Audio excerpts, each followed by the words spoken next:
Within 6 years of King Tut's tomb opening, 6 of the main people involved were dead. Soviet scientists opened the tomb of a 14th century conqueror, and just 2 days later, Nazi Germany launched its invasion of the Soviet Union. A dazzling blue diamond once reportedly stolen from a Hindu idol has been linked to a string of misfortunes, including madness, suicide, and financial ruin for its owners over centuries. Every U.S. president elected in a year ending in 0 from 1840 to 1960 died in office. At least 7 people connected to the discovery and study of a 5,300-year-old mummified man died under unusual circumstances within years of his finding. After opening the 15th century tomb of a Polish king, 4 of the 12 scientists present were dead within a few years, and several others died not long after. An ancient Mesopotamian text describes how a powerful king who desecrated a temple brought a devastating curse upon his entire empire, leading to famine, rebellion, and the fall of his dynasty. Number 7. The Polish King's Tomb and the Dying Scientists. In the historic Wall Cathedral in Krakow, Poland, lies the tomb of King Casimir IV, Jagiellon. He was a significant ruler, reigning from 1447 until his death in 1492. For centuries, his earthly remains lay undisturbed, sealed away from the world within a magnificent tomb. But in 1973, a team of 12 scientists and researchers decided it was time to open it, to study the king's remains and the contents of his final resting place. What they didn't know was that this decision would be followed by a string of unsettling events. Local legends and a general sense of foreboding often surround the disturbance of ancient graves, especially those of powerful rulers. While no specific written curse was immediately found emblazoned on Casimir's tomb, like a scene from a movie, the air of caution was palpable. The idea that disturbing the dead could bring misfortune was an old one, and it seemed to linger around this particular Polish monarch. The opening of the tomb itself was a scientific endeavor, meant to shed light on the past. The team was composed of highly respected experts in their fields. Yet, soon after the tomb was unsealed, a series of deaths began among those who had been present or closely involved. One of the first to fall ill was Dr. Boleslaw Smyk, a microbiologist. Within days or weeks of working on samples from the tomb, he suffered a stroke. He reportedly passed away a couple of years later, but his initial illness was swift. Then, others began to succumb. Professor Felix Tereszkiewicz, an architect who had been key in the process of opening the tomb, died. Sources indicate his death was due to a heart attack. Another expert, Stefan Walcake, also passed away. Then Kazimierz Hurlik, another specialist involved in the examination, died. Reports from the time and later accounts suggest that within a few months, 4 of the original 12 scientists who had entered or directly worked with the tomb's contents were dead. The list didn't stop there. Over the next few years, the number of deaths among those connected to the tomb's opening continued to rise. Some accounts claim that as many as 6 of the 12 principal researchers died within a relatively short period. Further reports even suggested that up to 10 or even 15 individuals who had some connection, perhaps including journalists who covered the event or lab technicians who handled artifacts, died prematurely or under unusual circumstances in the decade following the tomb's opening. Professor Dr. Edward Rossett, an anthropologist, and Professor Dr. Adam Kunsit, an archaeologist, were also among those who died in the years that followed. Dr. Zbigniew Pianowski, an architecture historian involved, also met an early end. As the deaths mounted, speculation grew. Was this a curse, a macabre coincidence, or something else? Investigations eventually pointed to a potential scientific culprit, a potent strain of fungus, Aspergillus flavus. A microorganism capable of producing deadly aflatoxins was discovered within the tomb. These microscopic spores, if inhaled, could cause serious illness or death, particularly in individuals with compromised immune systems or through prolonged exposure.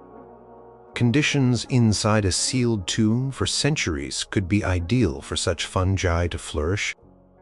So the facts are these. A 500-year-old tomb was opened. A number of people involved in that opening died in the subsequent years, and a dangerous fungus was found inside the tomb. The presence of the fungus offered a rational explanation for the series of illnesses and deaths. Yet, for those who witnessed the events unfold, the rapid succession of fatalities among a small specialized group couldn't help but feel chilling, regardless of the scientific findings. It was a stark reminder that sometimes, even in the pursuit of knowledge, the ancient world can hold unexpected dangers. Number 6. The ancient curse that toppled an empire. Long before tales of cursed pharaohs or unlucky diamonds, there was the story of Agade, a mighty empire in ancient Mesopotamia. King Naram-Sin, who reigned around 2254 to 2218 BC, was a powerful ruler, a conqueror, who styled himself King of the Four Quarters, essentially meaning King of the world. But, according to an ancient Sumerian text known as the Curse of Agade, one of Naram-Sin's actions brought about a terrible retribution that led to the downfall of his entire empire. This isn't a curse found scrawled on a tomb wall. It's a detailed literary narrative composed by the Sumerians themselves, looking back at the history of the Akkadian Empire, of which Agade was the capital.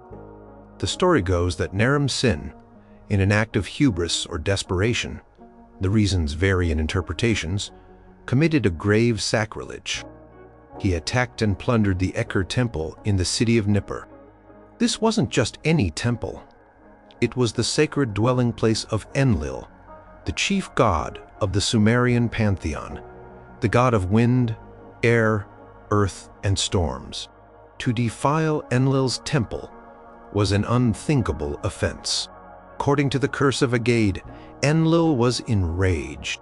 The text describes how the god withdrew his favor from Agade and unleashed a devastating curse upon Naram-Sin and his people. Consequences, as detailed in the poetic lines of the ancient cuneiform tablets, were catastrophic. Famine gripped the land. For the first time since cities were built and founded, the great agricultural tracts produced no grain. The inundated tracts produced no fish. The irrigated orchards produced neither syrup nor wine. The gathered clouds did not rain. Trade routes were cut off, and the bustling city of Agade fell silent. The city's gates were deathly silent. Agade became a haunted city. Social order collapsed.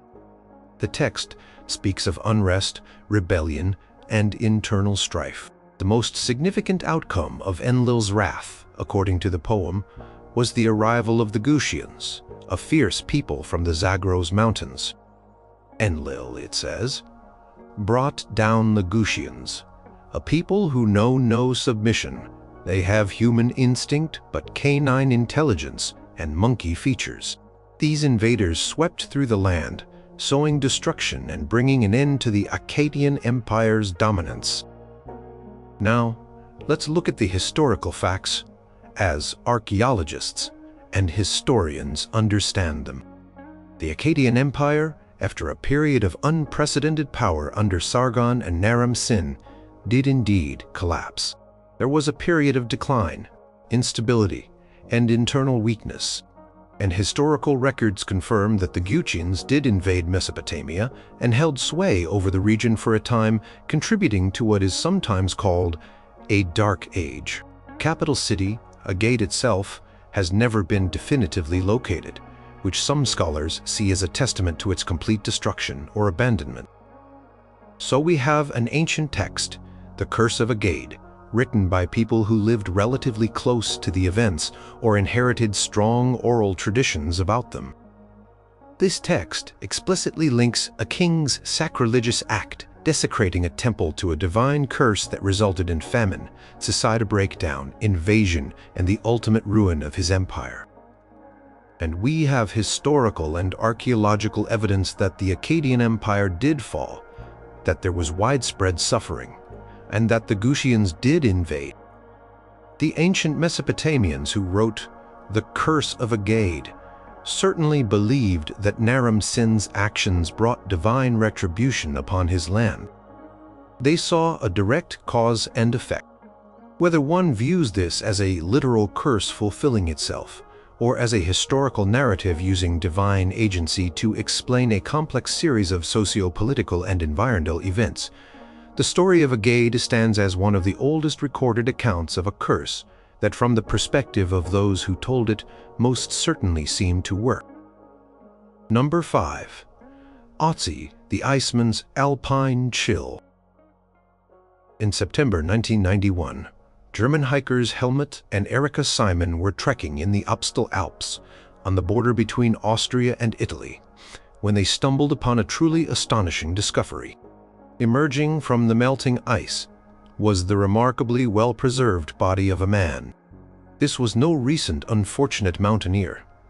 This was Ötzi the Iceman, a man who had died some 5,300 years ago, his body and belongings frozen in time. His discovery was a scientific sensation, offering an unprecedented window into Copper Age Europe. But as researchers began to study Ötzi, a series of unsettling deaths among those connected to him led to whispers of a new kind of ancient curse. Unlike curses from tombs with foreboding inscriptions, the Curse of Ötzi was a label largely applied by the media after a pattern of deaths emerged. There was no ancient warning, just a sequence of events that seemed, to some, beyond mere coincidence. The first notable death was that of Rainer Henn in 1992.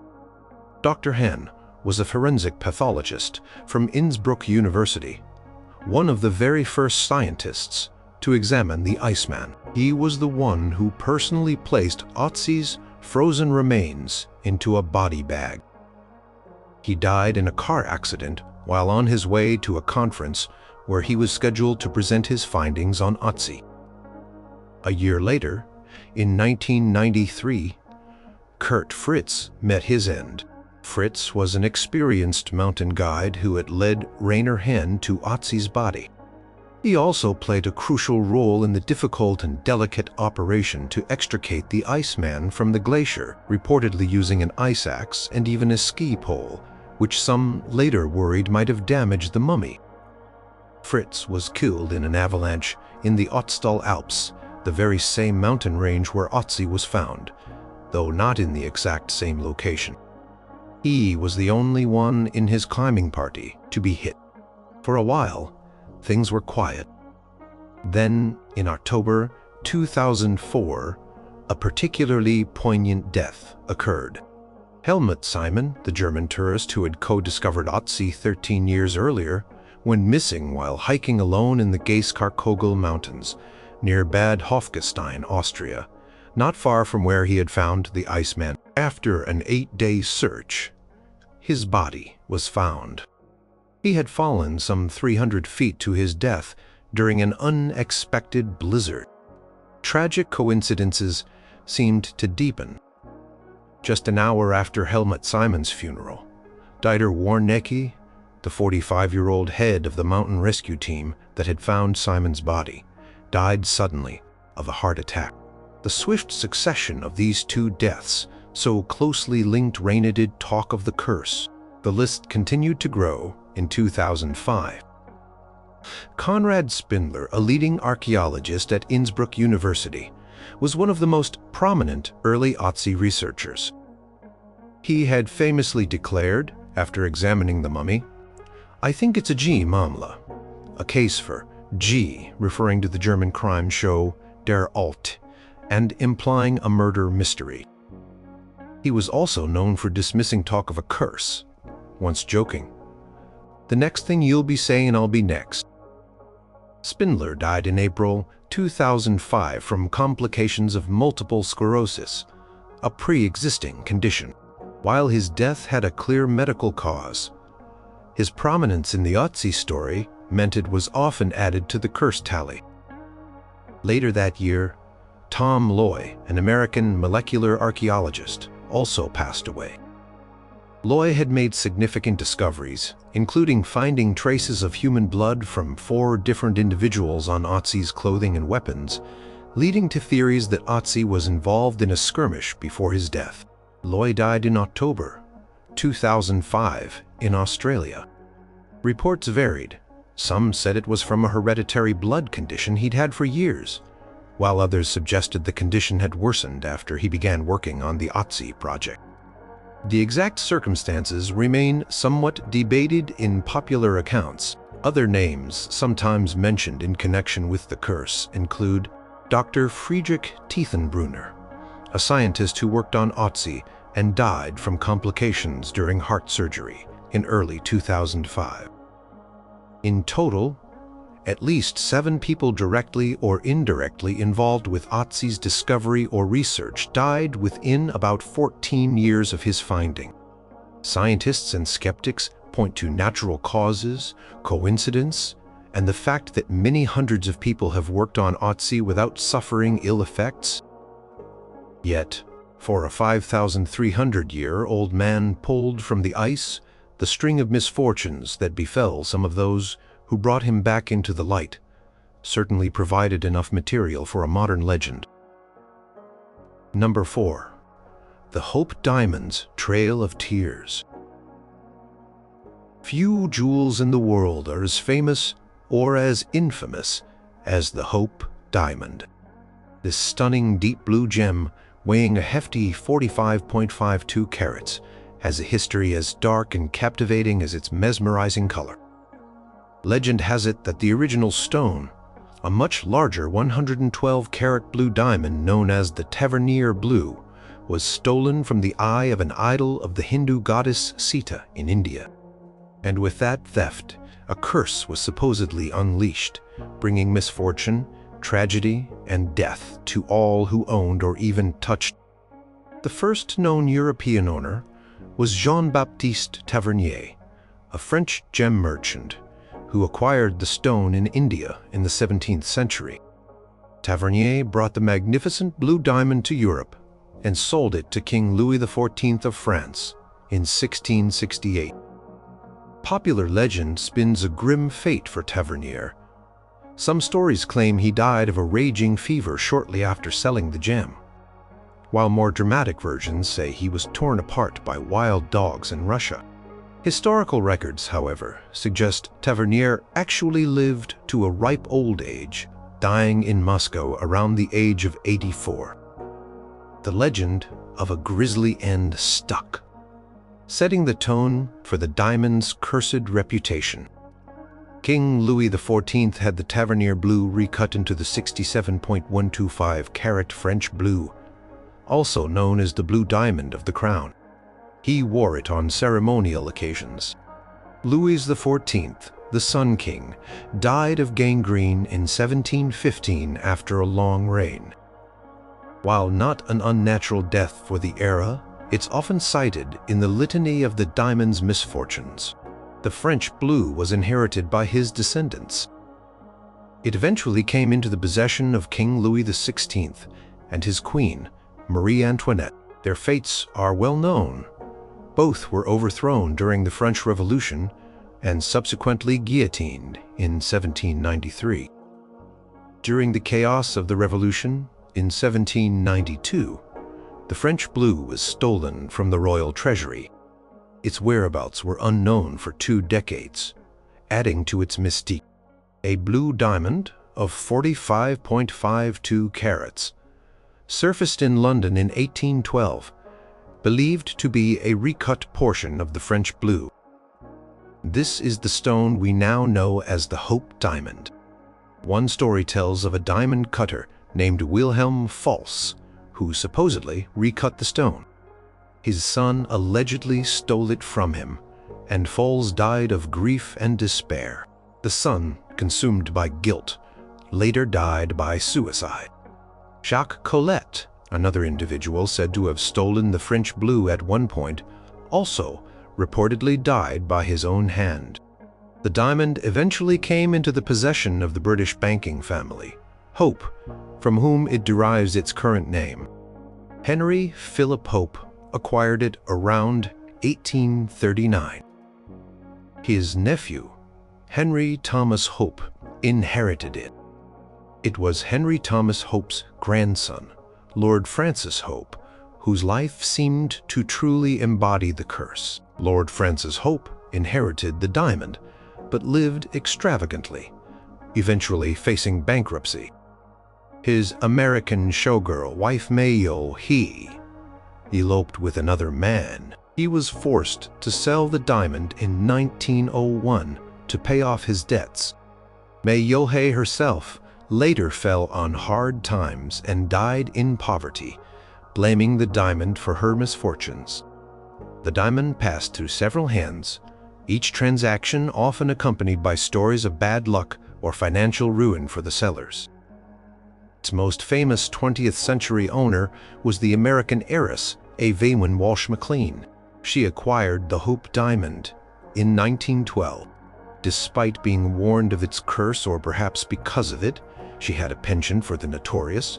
She wore it frequently. Her life was indeed marked by immense tragedy. Her eldest son, Vincent, died in a car crash at age 9. Her husband, Edward Beale McLean, left her for another woman and later died in a mental institution. Her daughter, Evelyn McLean, died of a drug overdose at age 25. Evelyn Walsh McLean herself eventually died in debt in 1947, with the diamond having to be sold to settle her affairs. While she sometimes publicly scoffed at the curse, the litany of disasters in her family was hard to ignore. Even a mailman who delivered the diamond to the Smithsonian Institution where it now resides was said to have suffered misfortune.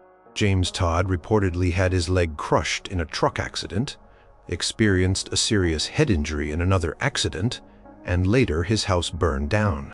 The Hope diamond was donated to the Smithsonian in 1958 by New York jeweler Harry Winston, who famously sent it via registered mail.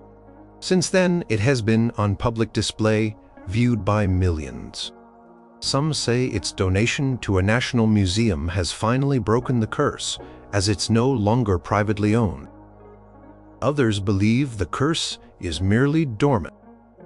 Regardless, the sequence of dramatic and often tragic events surrounding its owners over centuries has cemented the Hope diamond's reputation as one of the most beautiful and perhaps one of the most cursed objects in the world. Number 3. The President's Slaying Curse of Tippecanoe. Every 20 years, from 1840 to 1960, a chilling pattern emerged in American politics. Each U.S. president elected in a year ending with a 0 during this 120-year span died in office. This unnerving regularity became known as the Curse of Tippecanoe, or Tecumseh's Curse, a legend that links these presidential deaths to a Native American leader's supposed dying words. The story begins in 1811. William Henry Harrison, then governor of the Indiana Territory, led U.S. forces against a confederation of Native American tribes at the Battle of Tippecanoe. The Native American forces were led by Shawnee Chief Tecumseh and his brother Tenskwatawa, known as the Prophet.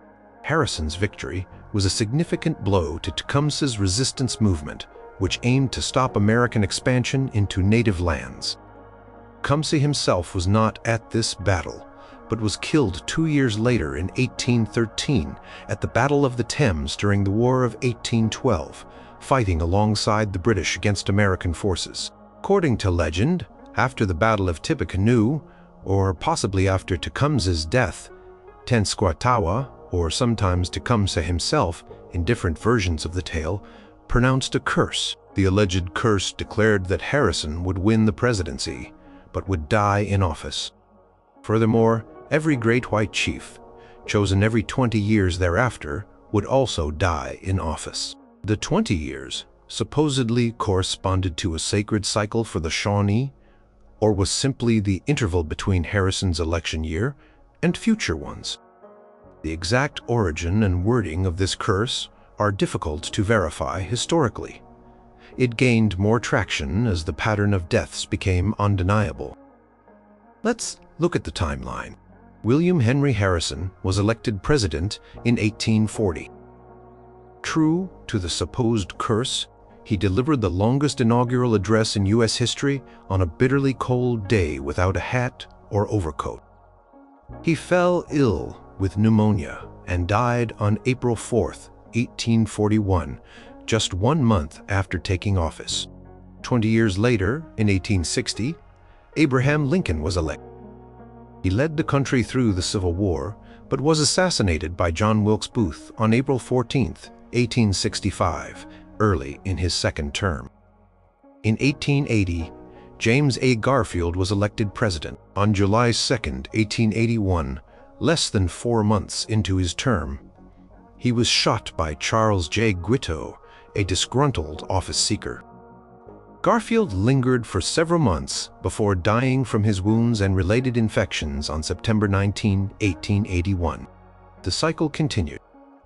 In 1900, William McKinley was elected to his second term. His first election was in 1896. On September 6, 1901, he was shot by anarchist Leon Czolgosz at the Pan American Exposition in Buffalo, New York. McKinley died 8 days later, on September 14th. 20 years on, in 1920, Warren G. Harding was elected. His presidency was plagued by scandals. In August 1923, while on a speaking tour, Harding died suddenly in San Francisco. The official cause was a heart attack or a stroke, though rumors and speculation surrounded his death for years. Pattern held firm in 1940 with the election of Franklin D. Roosevelt to his third term. Roosevelt guided the U.S.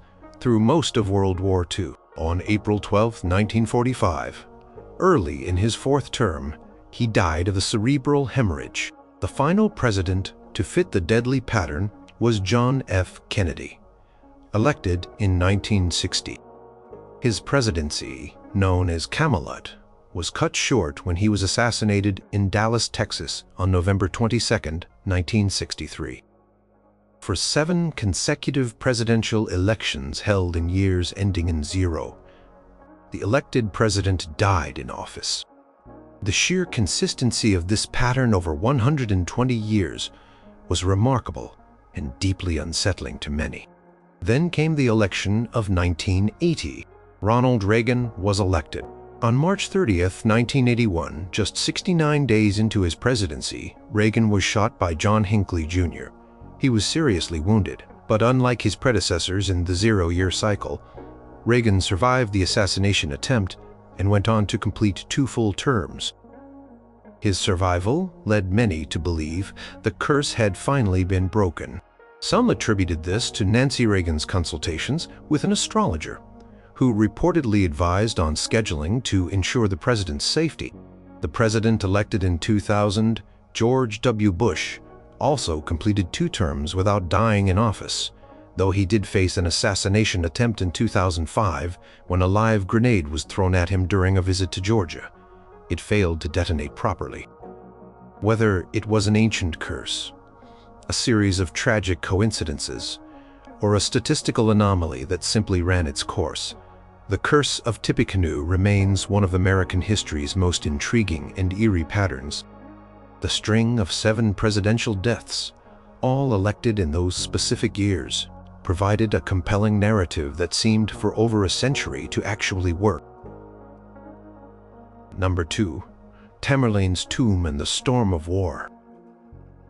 In the ancient city of Samarkand, Uzbekistan, stands the magnificent Ghor-e-Amir Mausoleum. It is the final resting place of Timur, also known as Tamerlane, the formidable 14th century Turco-Mongol conqueror. Timur carved out a vast empire across Persia, Central Asia, and parts of India, and his name was synonymous with both brilliant military strategy and ruthless conquest. For centuries, his body lay within an imposing sarcophagus made of dark green jade. And according to local legends and some historical accounts, his tomb carried a dire warning. The most chilling version of this warning, often quoted, stated, "Whosoever opens my tomb shall unleash an invader more terrible than I." Other inscriptions in the mausoleum complex were more general, like, "When I rise from the dead, the world shall tremble." The existence and exact wording of the specific invader curse on Timur's actual casket are subjects of some debate among historians. Some suggest it was a local legend or a later embellishment, or perhaps inscribed on a different stone within the tomb complex. However, the belief in a protective power or curse associated with Timur's remains was certainly present. In June 1941, a team of Soviet archaeologists and anthropologists, led by Mikhail Gerasimov, arrived in Samarkand. Their mission, ordered by Joseph Stalin himself, was to exhume Timur's body. The official reasons were scientific: to verify that the remains were indeed Timur's, to study his physique, and perhaps to create a facial reconstruction. Gerasimov was renowned for his skill in reconstructing faces from skulls. Despite warnings from local elders and religious figures about the dangers of disturbing the conqueror's grave, the Soviet team pressed on.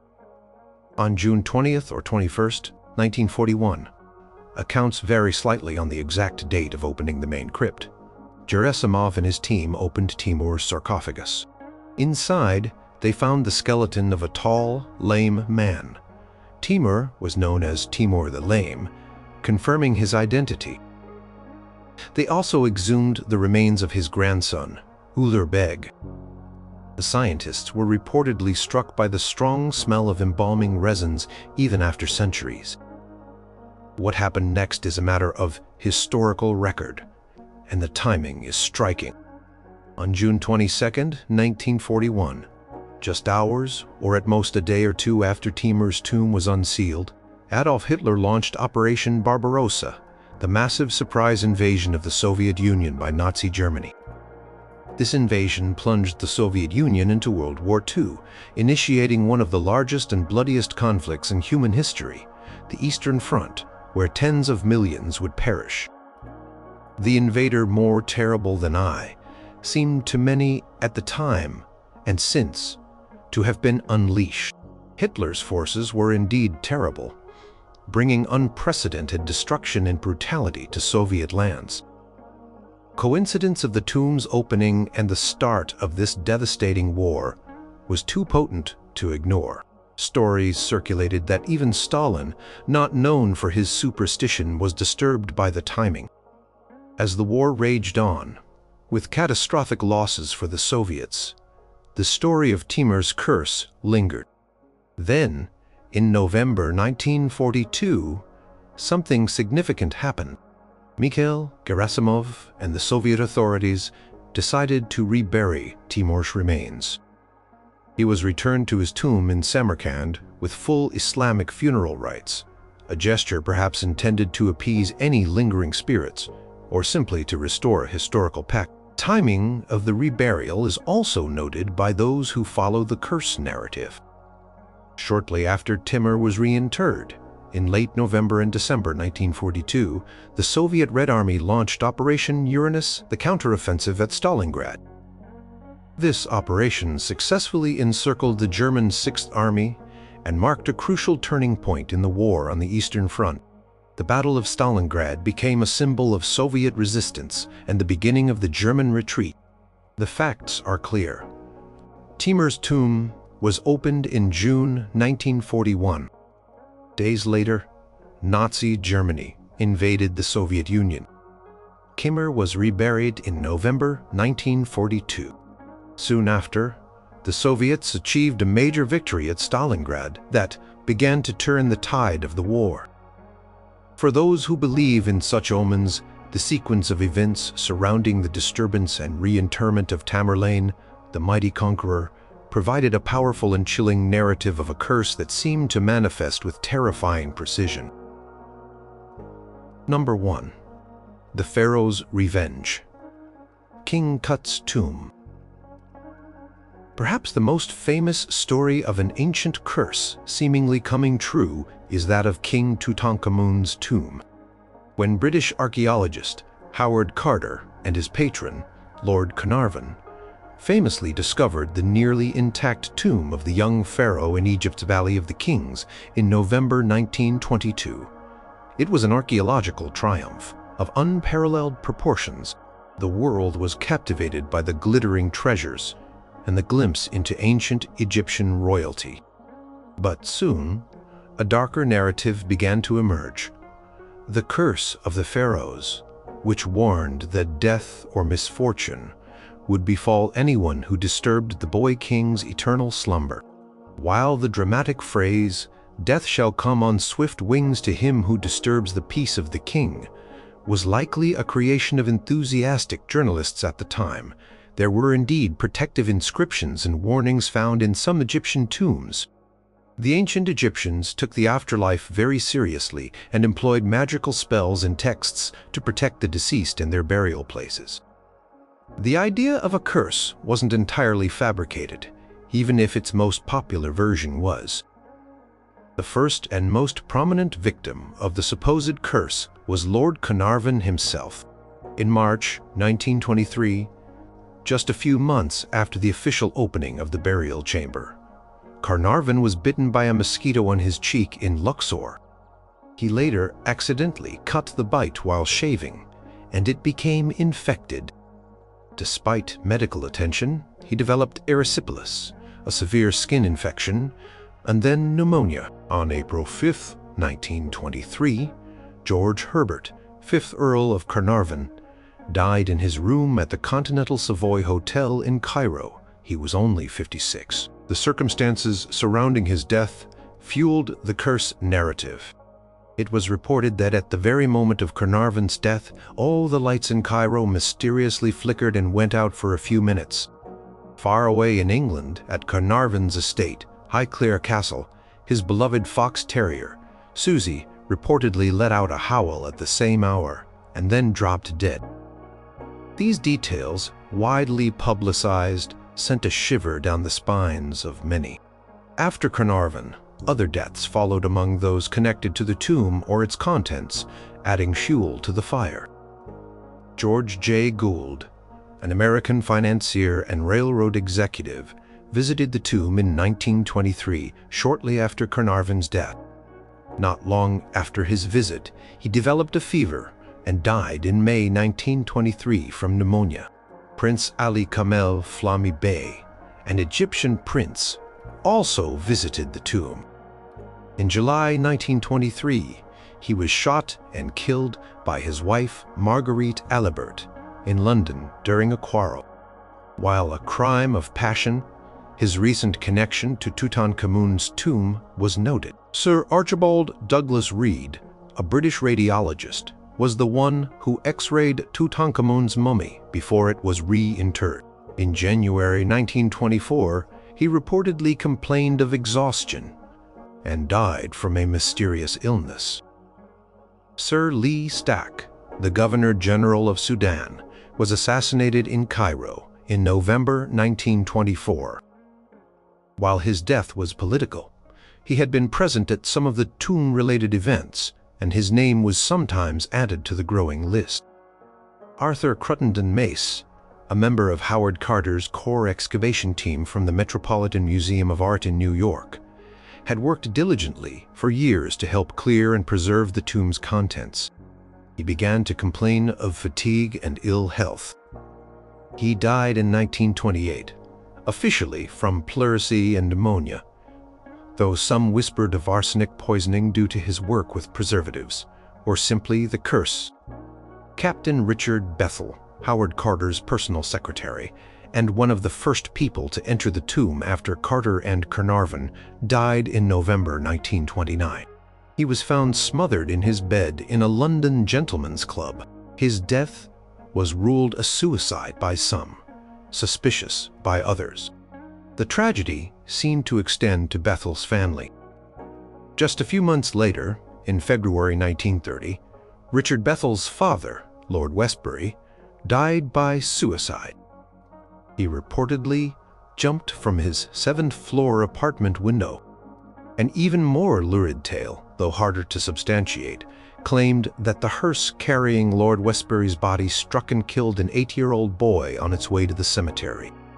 Others who died and were sometimes linked to the curse include Wolf Joel, a South African millionaire who visited the tomb and was shot dead a few months later in Johannesburg, and Aubrey Herbert, Lord Carnarvon's half-brother, who was present at the tomb opening and died in September 1923 from blood poisoning related to dental surgery. By 1929, newspapers claimed that at least 11 people closely connected with the discovery had died prematurely. Some lists grew to over 20 names. However, it's important to note the facts that counter the curse narrative.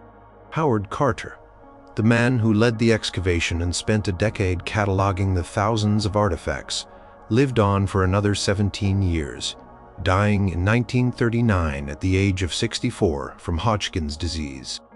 Lady Evelyn Herbert, Lord Carnarvon's daughter, was one of the first people to enter the burial chamber alongside Carter and her father. Yet she lived until 1980, dying at the age of 78. Many other archaeologists, workers, and officials involved with the tomb lived long and healthy lives.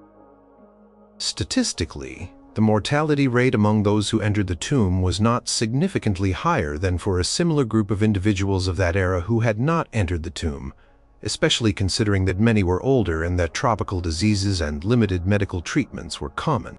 The intense media interest in Tutankhamun meant that any death, even if from mundane causes, could be sensationalized and linked to the pharaoh's revenge. Yet the cluster of early, prominent, and sometimes dramatic deaths, starting with Lord Carnarvon, created an undeniable mystique. The story of King Tut's curse captured the public imagination, like few others, becoming a legend that continues to fascinate. A perfect tale of ancient power seemingly reaching out from beyond the grave.